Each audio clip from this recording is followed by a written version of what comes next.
Today we're bench pressing, and I've got a guest from the UK. His name's Ollie, and he's one of the strongest men in the world in the under 90 kilogram category. This guy's a beast, and he's here to train with us, and he's a strong man. Strong men don't bench press in their competition. However, a lot of my strongmen, I still will strengthen their horizontal push pattern. So I will give bench press in their programming. Just like my powerlifters who bench press, I will still make them do shoulder pressing. So today, Ollie's not used to doing bench press, especially the way that I teach it, but I'm gonna introduce it to his program and we're gonna see how that goes. You get to see the techniques that I teach and hopefully it works for you too. Let's go. First things first, what we're gonna do is check out his rack height. So judging by what he looks like, he's not tall, his arms aren't really long. I don't want that rack height to be super high. The first error that people make is having the rack height too high. They have to protract their shoulders to get it off. So we want to keep the shoulders back and down with this technique. So the rack height, I would rather you have to press that weight off than have to shrug that weight down. Most commercial gyms don't have a setup like this. Look how many adjustable settings we have. We've got heaps because this is a competition spec bench. But most commercial gyms have two hooks. One that's too high and one that's too low. Not ideal, but my recommendation is to put it on the one that's too low. Okay, so it might be a little bit too low to your preference, but you'd rather that than it being too high. If it's too high, it's gonna take you out of position. Empty barbell, let's have a look. Step by step with the cue. Step one, sit at the edge of the bench so that when you lay down, you don't whack your head on the barbell. Lay down, good. Step two, slide back so your head is off the bench. Step three, bring the feet back and get up onto the balls of the feet, okay? The reason why we slide back to get in this position is because if you didn't slide back like that, you wouldn't get the feet as far back. I really want to wedge those feet in. So now that the feet are back, on the balls of the feet, I want him to push his heels downwards, all right? You're gonna feel that in your back when that happens. Pushing the feet down, heels downwards, they're not gonna touch the ground. I look for a 45-degree angle of the sole of the foot.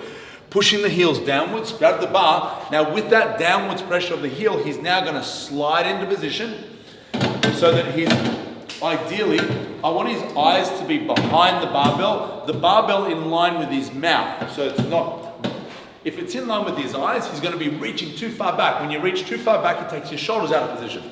Barbell in line with the mouth, that's perfect. From here, shoulder blades back and down towards his back pockets and heels down and unrack. Give me 20 reps. Good, so this is really good technique. This is fine, it's only an empty barbell, easy to do good technique. You can't be perfect here, that's totally fine. Let's just get this warm, right? And then we'll start adding weight and then you're gonna see his body change when there's more weight in the bar and the techniques that I'm gonna use to help him shift the heaviest loads. I'm definitely not as strong as Ollie today, but I will be benching alongside him. So, I'm gonna do the exact same techniques, slide back, feet back, heels down, slide into position, and 20 reps.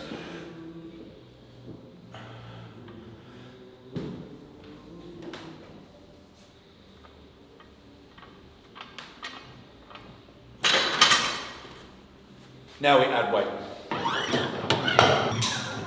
That's the first time I've seen Ollie get in that setup, and actually he's quite coordinated.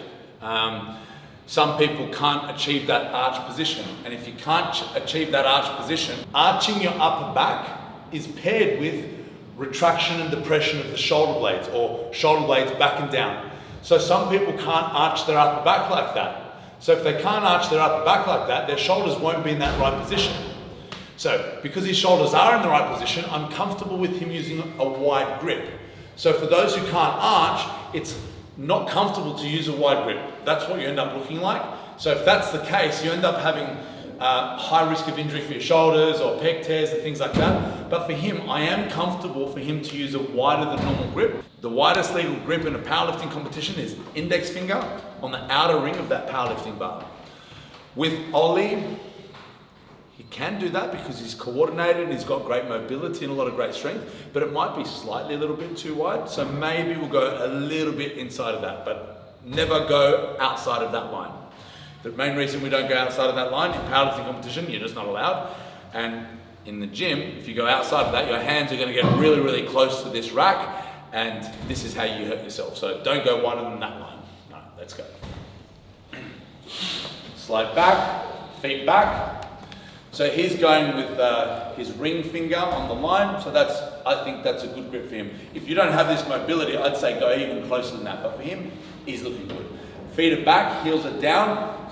Come back a little bit further, I say. Feet back a little bit more. Yeah. Now push the heels down. Good. Now slide forward. Barbell, come back in line with his mouth. Come back a little bit. Good. Eyes behind the bar. Okay, shoulder blades back and down, heels down. Take a big breath and hold it. Hold your breath. 5 reps. Down and up. Good.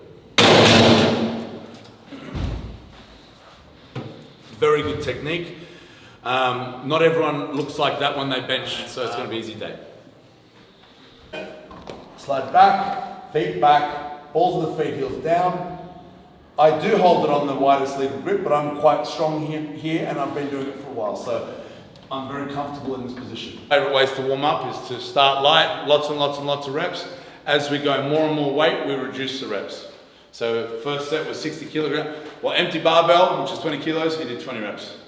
Then we did the first plate, which was 60 kilograms, 5 reps. We've got 80 kilos on here, so probably do 4 reps now. Let's give it a go.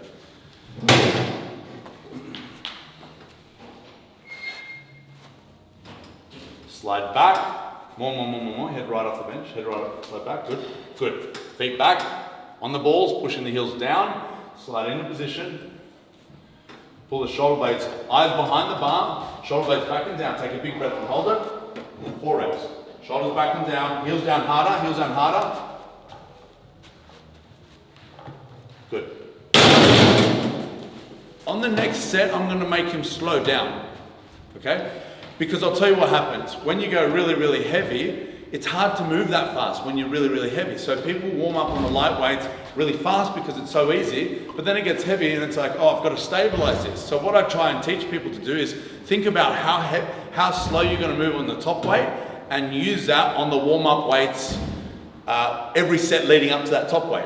Because I'm not teaching him how to press 80 kilograms. He can already do that without even having to think about it. I want to teach him the skill of lifting a really heavy weight. Strength is a skill, and this is where it starts. It starts every single time you touch a barbell. All of the warm-up reps are a good opportunity for us to practice the perfect reps. So have a look at how I do it, and that's how I demonstrate with Ollie, is watch the speed that I'm going to do it at, and I want you to focus on that speed and do that for your next set.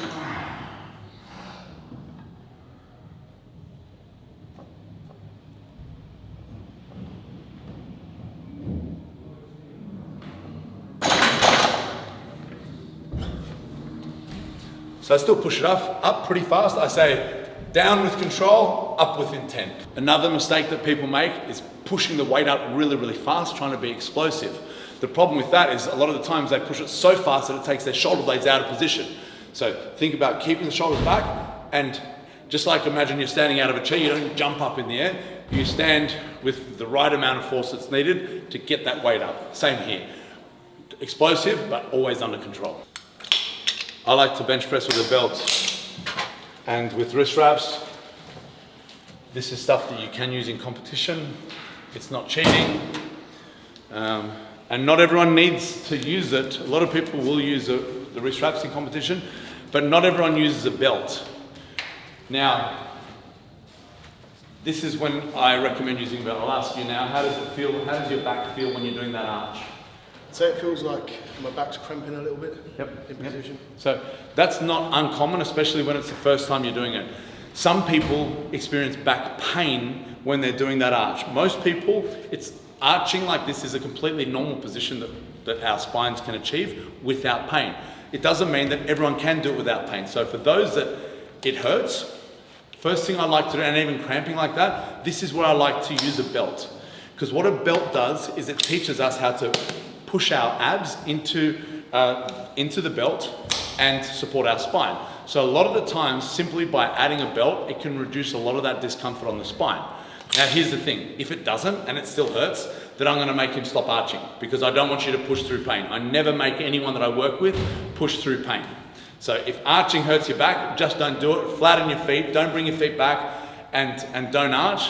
And if you don't arch, don't use a wide grip. Okay, so let's have a look what a belt looks and feels like for Ollie. Yeah, we may as well put it all on. So Ollie uses elbow sleeves in his strongman competition. They're completely legal. And they just add a little bit of warmth for the elbow joint. So let's put them on. Next thing is a wrist wrap. So a few things to think about with the wrist wrap. If you have a look at how he's done it, what we need to do, if you look at the wrist there, right, you want to make sure it's going over that joint. It needs to go over that joint. A lot of people put it under there and they can still move their hand. That defeats the purpose of having the wrist wrap. So it's a little bit uncomfortable, but that's how you really support that wrist. Okay, 100 kilos on the bar, 3 reps.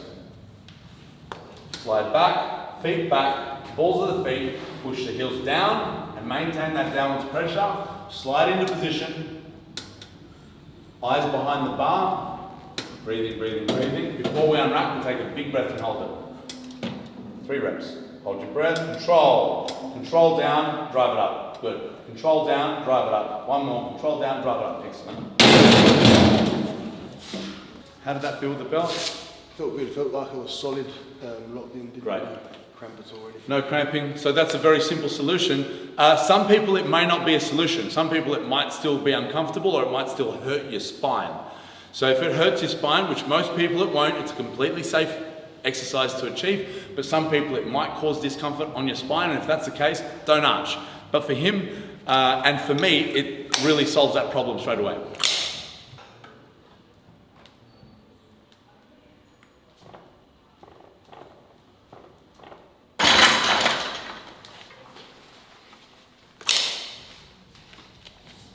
One small thing that I noticed about Ollie's technique is the sole of his foot was about 90 degrees. So that means his feet are a little bit too far back.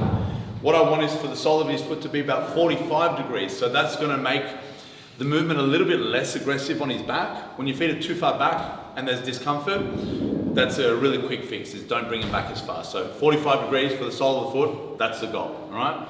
Let's go. We've gone up to 120 kilograms now, and we're gonna reduce it by another rep. So we're gonna do 2 reps here. So feet back, but we're gonna not go as far. Heels down, slide into position, eyes behind the bar, shoulders back and down. Take a big breath and hold it. Shoulders back and down, control that weight down, 2 reps. Heels down, drive. Heels down, drive. Good. Looking good. Okay, so warm up increments. He's strong. So I know that he's a really strong guy, and you can tell that by looking at him, but why don't you tell us, what's the most you've ever benched? I haven't actually maxed bench since I was about 17. Back then it was about 180. I did a 180 incline bench a few weeks ago, but I mainly do overhead press. I do things like log press, strict log press, like I say, a lot of overhead pressing. So What's your strongest strict overhead press? Strongest strict overhead press is 150 log, but I've not really pushed it too much. So strict is what I asked for, because I know that a lot of strongmen, they use their legs, and that doesn't apply here. You can only do a strict press here, so that's why that's more relative to what we're doing. So if he can strict overhead press 150, he can definitely do a bench press of 150 and a lot more. Everyone's horizontal push pattern is stronger than their vertical push pattern, so I know that I can really take him to 150 kilograms with no problem. So with Ollie, we're doing 20 kilogram jumps. That's totally fine. The rest in between these sets starts with not much rest. So from empty barbell to 60, he's not fatigued. So I'll give him a minute rest, and then we go a minute and a half, then 2 minutes, 2.5, 3 minutes. And right now he can still take 2 to 3 minutes rest between these sets, because it's quite easy. But then when we get to the top sets, we'll start extending that rest period out to maybe 5 or even 6 minutes, depending on how heavy we go. If we go over 150, 160, 180, I'll probably take him to 6 to 8 minutes rest, but we'll see.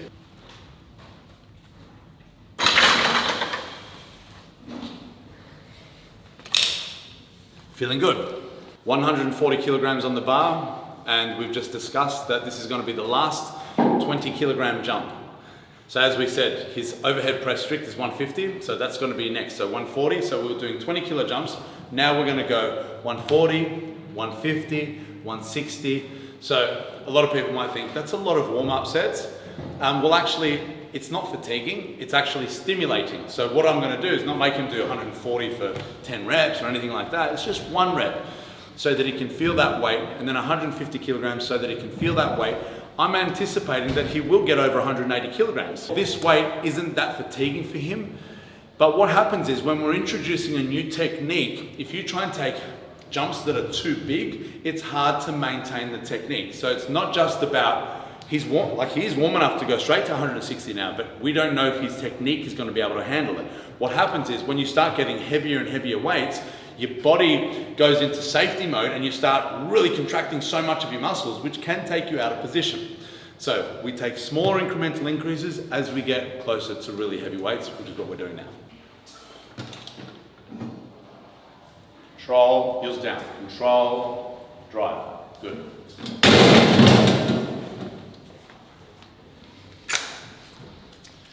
Now what you're going to notice is I don't have to give him cues anymore. We've done all of the cueing, so this is an important tip for the coaches out there.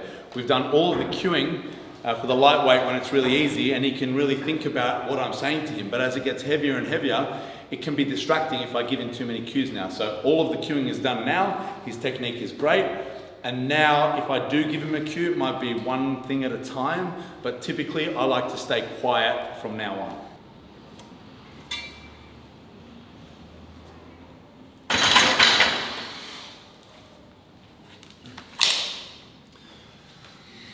So now that I'm getting heavy, I'm going to call on someone who knows how to unrack to help me stay in position.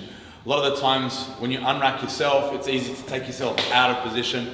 And for me, position is very important. So whenever I have a spotter with me, I'm always going to use them. 150 on the bar. Control, low on your sternum, drive. Good. Nice. Feedback. I noticed that he touches quite high on his chest, which is fine, but I think it looked like he'd be better if he brought the bar down a little bit lower. So especially with an arch with a bench press, sometimes when we touch a little bit lower, it allows us to tuck the elbows a little bit more and reach a higher position of the chest, which is safer on the shoulders when we tuck the elbows a little bit more.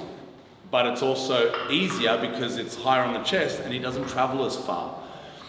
Feedback that he got is it felt comfortable, so we'll stay there. Very minor adjustment, but something that I like to look for is the angle of the upper arm is, roughly about 45 degrees, not too tucked. If you go too tucked, it's too much triceps and you don't get to use your pecs. Going too flared puts your pecs at a really big stretch, which is good for building muscle, but when you're shifting the heaviest loads, the more stretched the muscle is, the weaker it actually becomes, and that's where flared elbows at a big stretch with heavy loads can cause pec injury.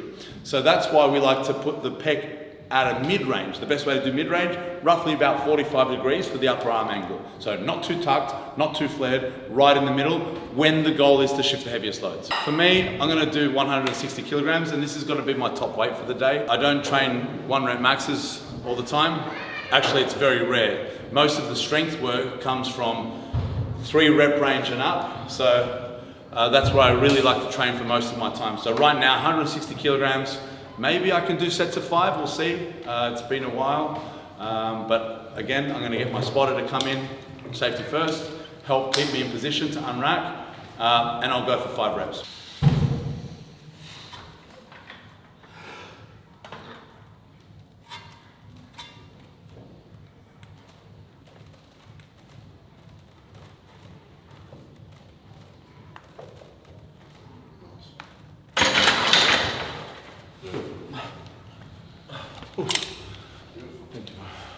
That felt comfortable.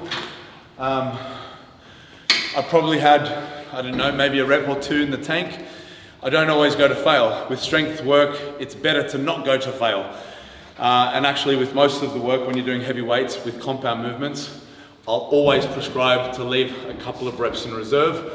If I took this to fail, I wouldn't be able to do a second set of 5. My energy levels, I would fatigue. So the second set would be reduced quality. So now by saving reps in the tank, I will be able to do another set of 5 after this. 160 on the bar.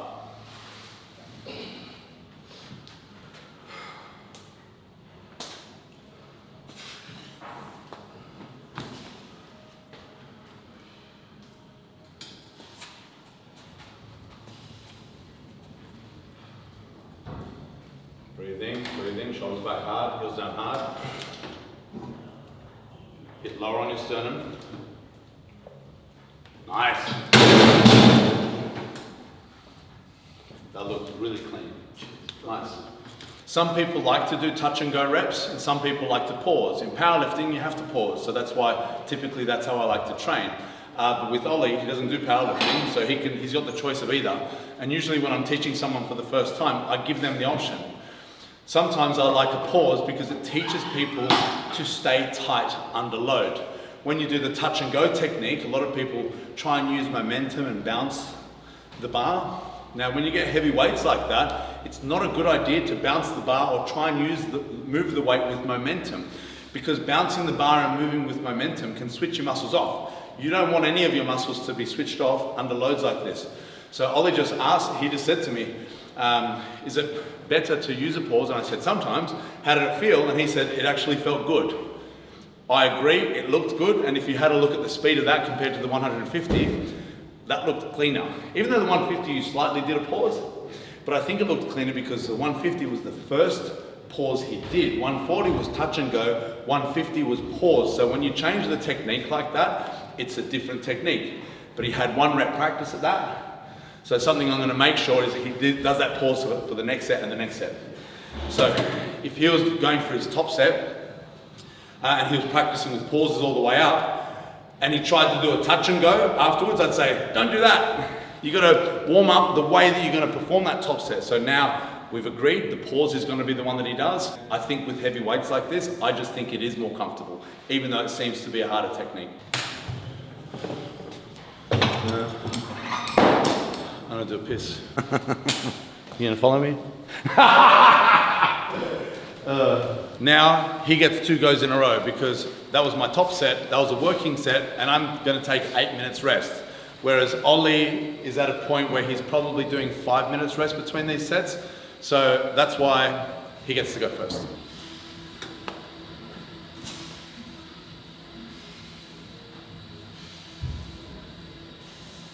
Take your time, chisel your shoulder blades into the bench.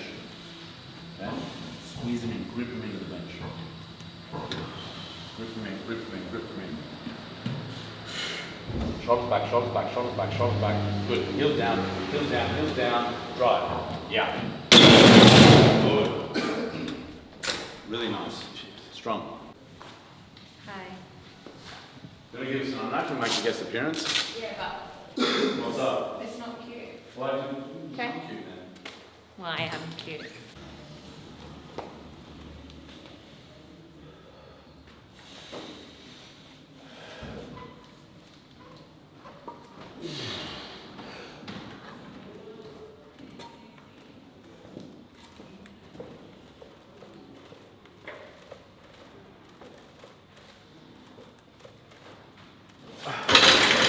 Good one. Good one. Many thanks. For those who don't know, that's Dinny J. So we just had a bit of a change of scenery. So God was spotting before, he's a lot stronger. But Dinny J, I'm just more used to her unrack. She's been doing it for me for the last 10 years. So Oh, she really? gets it on. No, Alex is the strongest in Australia. So yeah. Yeah, we'll put up another video of us showing you the dynamics of this next. But actually that was good. So that's 2 sets of 5. Still had more reps in reserve, and I'm gonna do a 3rd set of that. Good one. Control. Think back a little bit more. Good. Go down hard. Take your time. Shoulder blades in hard. Shoulder blades in hard. Heels down hard. Shoulder blades in hard. Control. Good. Nice. Lost the mind. Yeah, you did. Felt comfortable. Yeah, it was strong. If you have a look at the bar path, it was slow because it's a new exercise for him. He's unfamiliar. So I know that he wants to go heavier, and I know it looks like he can go heavier, but what I would like is to do that again cleaner before we go up, because now we're approaching weights that can tear your pecs. If something wrong happens, if it goes offline very slightly, that's where injuries happen. So that's why I don't want to just say, yeah, that was easy enough. next time do it better and we'll add weight, that's going to change it a lot. So therefore, I'm going to make him do that same weight again and do it better. Remember this, you need to earn the right to add weight to the bar. Okay, so from a coach's standpoint, if you're using a light weight to warm up and the technique's wrong, I wouldn't say change the technique and I'm going to add more weight on and then practice that new technique with the new weight. That's the worst way of doing it, because when you add more weight to the bar, it feels different in your hands and it won't fix the technique. So earn the right to add weight to the bar. That's what Ollie's going to do, and we're going to repeat this after about, I think, anywhere between 6 to 8 minutes.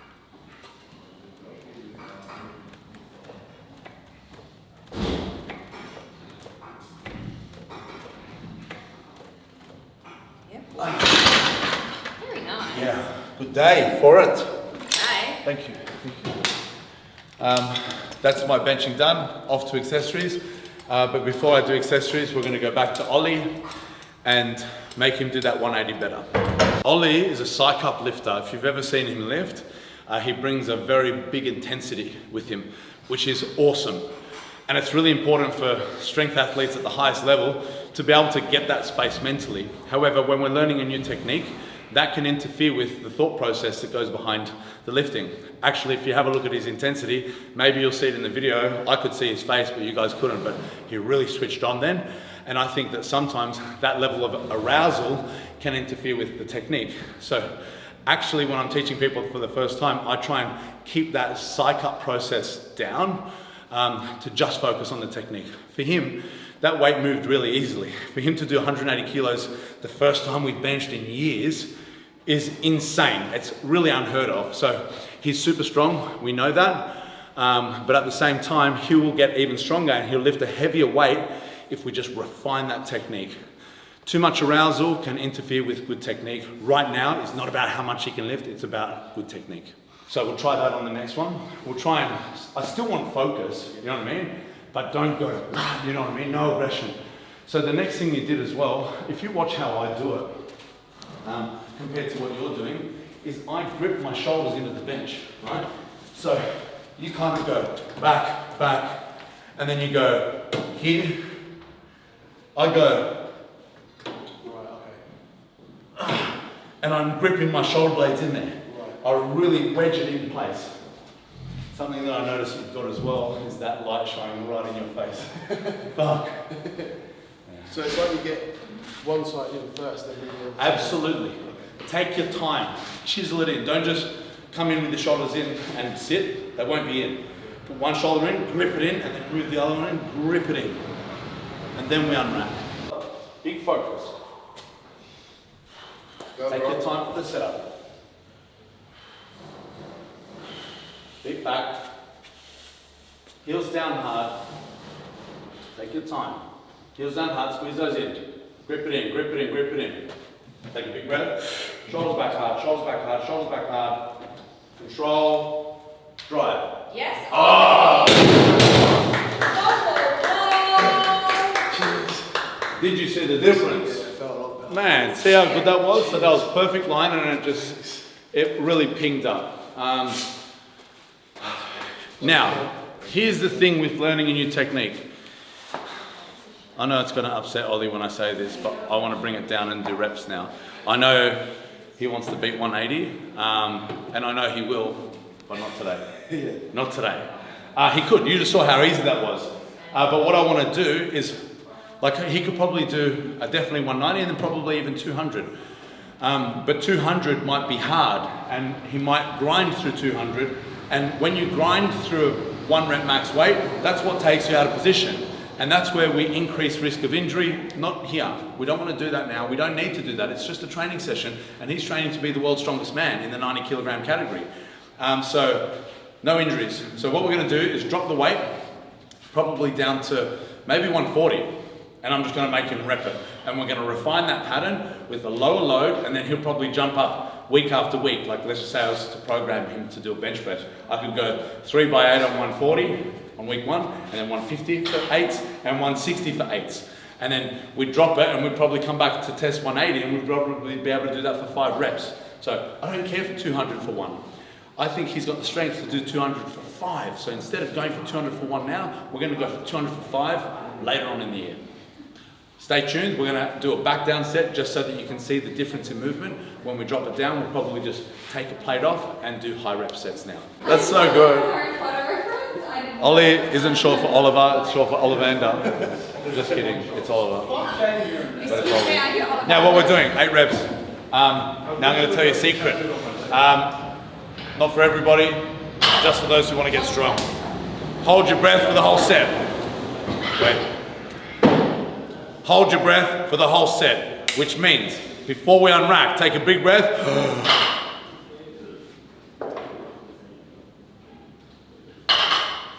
And then we exhale on completion of the set. When you exhale, you can lose a little bit of position. Under heavy loads, that makes the movement harder. So if you want to be really, really, really strong, hold your breath for the whole set. All right, Ollie? Yep. Let's do it. Okay. Control. Let's go. Goes down, shoulders back down. Shoulders back, shoulders back, shoulders back, shoulders back. Let's go, control. Heels down, drive. Drive, good. One more, hold your breath. 5, easy. 6, 2 more. 7, nice. How easy is that, man? Yeah, easy. Yeah, that looks good. Beautiful, you're in the groove there. All right, so that was a successful bench press session. As you can see, 180 kilograms was very easy for Ollie, but that's how I like to do it when we're teaching someone a new technique, is not actually max out, always leave reps in reserve, especially when we're dealing with weights that heavy. 180 kilograms is definitely enough to cause a big injury if something wrong happens. So we always want to leave reps in reserve. Top set of 180, he actually did a couple of sets of 180, very comfortable, and then 2 sets of 8 on 140. We're going to do a whole bunch of accessory exercises, which this video would be too long if we showed you the entire session, but maybe we will be back another day for accessories and show you how we like to plan the entire day. Hope you enjoyed. Click subscribe, follow all the good stuff, and follow Ollie. I'm going to put his Instagram page. Go give him a follow. Support him for the world's strongest man journey. His goal is to be #1 on the planet in the 90 kilogram class, and look at the size of this guy. You know, I'm 100 kilograms. Of course, he's not 90 kilograms now. He's about 100 kilograms, but he's a ball of muscle and he's a really strong dude. So hope you enjoy the session, guys.